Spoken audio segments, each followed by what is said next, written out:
জন্য আমাদের আজকের 10 নং ওয়ার্ড ইমাম ওলামা কল্যাণ পরিষদের পক্ষ থেকে সকলেই ঘোষণা করছি, আমাদের জোর দাবি বাংলাদেশের শ্রেষ্ঠ জঙ্গি সংগঠন ইসকনকে নিষিদ্ধ করতে হবে। এই ইসকনের কোন কার্যক্রম বাংলাদেশে চলতে পারবে না। ইসকনের ব্যানারে বাংলাদেশে কোন কাজ চলবে না। যদি তারা নিষিদ্ধ সরকারিভাবে না করে, এই 10 নং ওয়ার্ডের জনগণ নিজস্ব আইনে তাদের নিষিদ্ধ করবে। 10 নং ওয়ার্ডে কোন ইসকনের কাজ চলবে না। 10 নং ওয়ার্ডে ইসকনের দালালি চলবে না। ইসকনের রক্তের বদলা হয়ে যাবে। আমার ভাই শহীদের রক্তের বদলা নেওয়া হবে ইনশাআল্লাহ। ইনকিলাব জিন্দাবাদ, বাংলাদেশ জিন্দাবাদ, 10 নং ওয়ার্ড ইমাম ওলামা কল্যাণ পরিষদ জিন্দাবাদ। সংগ্রামী সাথী বন্ধুগণ, এই পর্যাপ্তদের সামনে বক্তব্য পেশ করবেন 10 নং ওয়ার্ড ইমাম ওলামা কল্যাণ পরিষদের সম্মানিত উপদেষ্টা জনাব মোহাম্মদ শফিকুল ইসলাম সাহেব, ইমাম ও খতিব, লক্ষ্মীনারায়ণ উপস্থিত। সম্মানিত আল্লাহর বান্দারা, আমরা এখানে উপস্থিত হয়েছি একটা সংগঠনের বিরুদ্ধে। সংগঠনটা দীর্ঘদিন যাবতেই মানুষের উপর জুলুম নির্যাতন করে আসছে। বিশেষ করে আমাদের একজন ইমাম শহীদ হয়েছে, এরপরে আলিফ মিয়া গত 3-4 দিন আগে শহীদ হয়েছেন।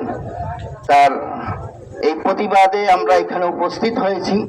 আমরা ঐক্যবদ্ধভাবে সব সময় এই সমস্ত জালেমদের বিরুদ্ধে প্রস্তুত থাকব, যাতে আলেম ওলামা এবং সর্বস্তরের জনগণ ঐক্য হয়ে এদের প্রতিবাদ করতে পারি।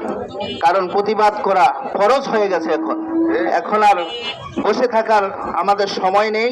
মেহেরবানি করে সবাই ঐক্যবদ্ধভাবে এই সংগঠনকে প্রতিহত করব এবং সরকারের কাছে দাবি জানাবো, সরকার যাতে করে এই সংগঠনকে অতি সত্বরই নিষিদ্ধ করে দিয়ে এই দেশ থেকে এদেরকে তাড়িয়ে দেয়। হাজিরিন, আমরা শেষ পর্যায়ে এসে পৌঁছেছি। আপনাদেরকে একটি কথা স্পষ্ট ভাষায় বলতে চাই। 5 আগস্ট স্বৈরাচার পতনের পরে বিভিন্নভাবে স্বাধীনতাকে বিপর্যস্ত করার জন্য ট্রাম্প কার্ড হিসেবে ব্যবহার করা হয়েছে।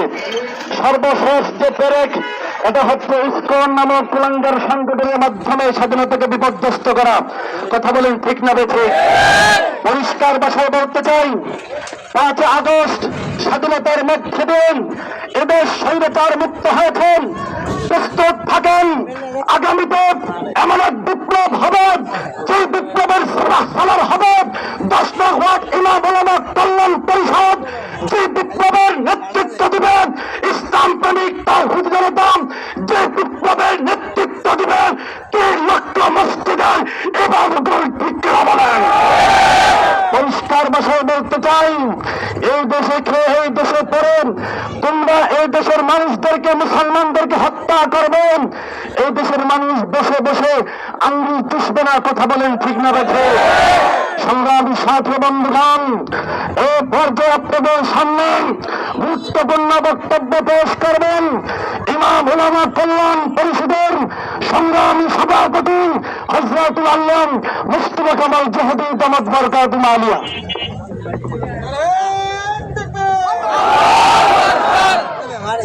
নাহমাদুহু ওয়া নুসাল্লি আলা রাসূলিহিল কারীম, আম্মা বা'দ।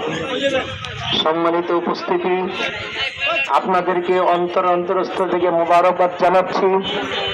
আপনাদের অন্তরে আল্লাহ আল্লাহ রসুলের মহাব্বত আছে, যার জন্য আল্লাহ রসুল বলেন, আল মুসলিম আকুল মুসলিম, এক মুসলমান আরেক মুসলমানের ভাই। সেই এই পৃথিবীর শেষ প্রান্তে মহাসাগরের ওই পারে যদি আমার কোন মুসলমান ভাইকে একটা সুই দিয়ে আঘাত করে, ওই আঘাত কেমন যেন প্রত্যেকটা মুসলমানকে করা হয়েছে। কথা বলেন ঠিক? এই দেশে হিন্দুদের বসবাস,